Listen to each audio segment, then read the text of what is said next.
Hello my dear students, good morning. भाई दिवाली के मजे वजे आ रहे हैं कि नहीं आ रहे तुम लोगों को? ये बताओ पहले तो, फिर पढ़ते हैं अपन। आ रहे हैं? लो मजे खूब लो, आनंद से मस्ती करो खूब। पर क्या? पर ये कि थोड़ी बहुत कंटिन्यूटी जरूर रखना बेटा। निरंतरता बड़ा ख्याल है, निरंतरता में रहना जरूरी है। ओके, थोड़ा बहुत हल्का फुल्का पढ़ते रहना, लेकिन पढ़ते जरूर रहना, ठीक है? चलो बेटा बढ़ते हैं आगे। आप सबको जय हिंद, वंदे मातरम, सलाम, नमस्ते, सत श्री अकाल, आदाब, गुड मॉर्निंग। आइए स्टार्ट करते हैं दिवाली की शुभकामनाओं के साथ। लोकोक्तियों का भाग 11 है ये, या कह दें आप कहावतों का भाग 11 है ये। नाई की बारात में जन जन ठाकुर, सब जना क्या? ठाकुर ही ठाकुर। बेचारा मुखिया तो है ही नहीं, लेकिन ठीक है ना। तो मुखिया के बिना जमात है, मुखिया के बिना जमा, सारे ठाकुर ठाकुर तो है, कोई मुखिया तो है ही नहीं, है ना। इस तरह से मुखिया के बिना जमात को बोलते हैं नाई की बारात में ठाकुर ठाकुर, जन ठाकुर ठाकुर, ठीक है ना। नीम हकीम खतरे जान। अच्छा एक बात क्लियर कर दूं मैं, नीम के अनेकार्थी में आप जब जाएंगे बेटा, तो नीम का मतलब सिर्फ एक पेड़ ही नहीं होता है, नीम का मतलब आधा या अल्प भी होता है, राइट? आधा या फिर थोड़ा सा, जरा सा। और हकीम का मतलब डॉक्टर साहब, आयुर्वेदाचार्य जो होते हैं वो हकीम साहब। यदि डॉक्टर आधा अधूरा ज्ञान वाला होगा तो आपकी जान को क्या हो सकता है? खतरा हो सकता है। इसलिए अध कचरा ज्ञान हानिकारक होता है बेटा। अध कचरे ज्ञान से खतरा होता है, ठीक है? तो नेकी और पूछ पूछ ना ना ना, नेकी करो और दरिया में डालो। मतलब नेकी के मामले में पूछने का तो कोई काम ही नहीं है बाबा, ठीक है? आप तो बस करो और निकलो, ठीक है ना। हाँ, तो नेकी और पूछ पूछ, भलाई करने में किसी से पूछना क्या क्या पूछने की ज़रूरत है? अब तो करते जाओ, बस करते जाओ, भलाई करते जाओ, पूछने की ज़रूरत नहीं है। नेकी और पूछ पूछ, भलाई करने में क्या पूछना, मत पूछो।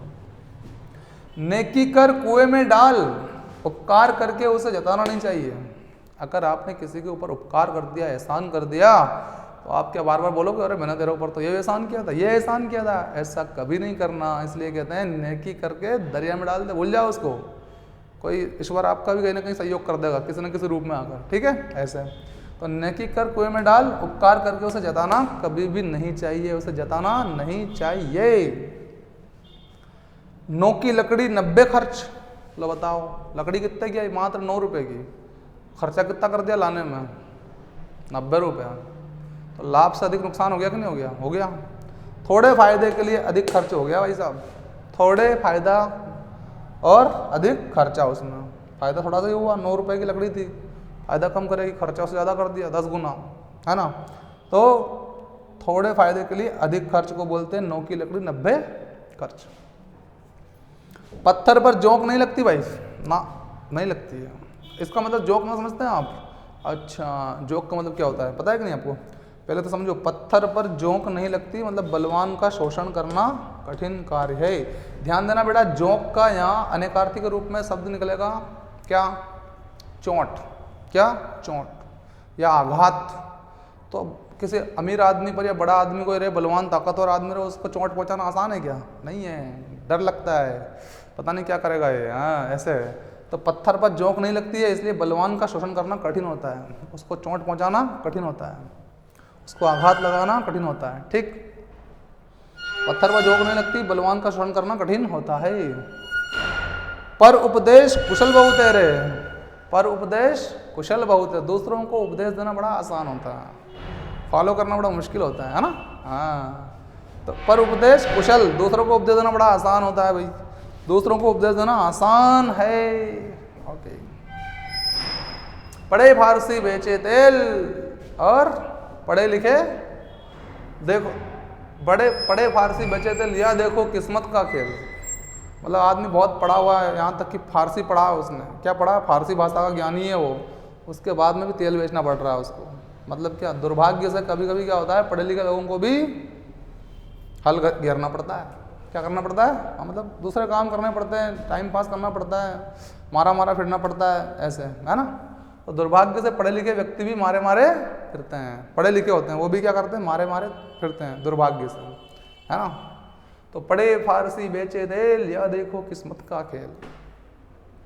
प्रभुता पाई काही मदनाही, मतलब प्रभुता पाई मतलब समझ रहे हो, एक ऊंचा पद प्राप्त कर लिया आपने। अब ऊंचा पद प्राप्त करने के लिए किसे घमंड नहीं होता, उसको उच्च पद प्राप्त करने के बाद किसे घमंड नहीं होता। तो इसलिए बोलते हैं प्रभुता पाई काही मद नाही। काही मतलब काहे को, मद मतलब घमंड, नहीं होगा उसको, होगा भैया ऐसा। तो प्रभुता पाई काही मद नाही, उच्च पद प्राप्त करने करके किसे घमंड नहीं होता, उच्च पद प्राप्त करके किसे घमंड नहीं होता। थोड़ा बहुत आ ही जाता है ना। चलो भाई, पाव भर चून पुल पर रसोई, ओ हो, पाव भर चून, चून मतलब समझते हो, गेहूं का आटा, है ना, उसको बोलते हैं क्या, चून। अब वो तो मात्र पाव भर ही है, और आपने रसोई कहाँ बनाई, पुल पर।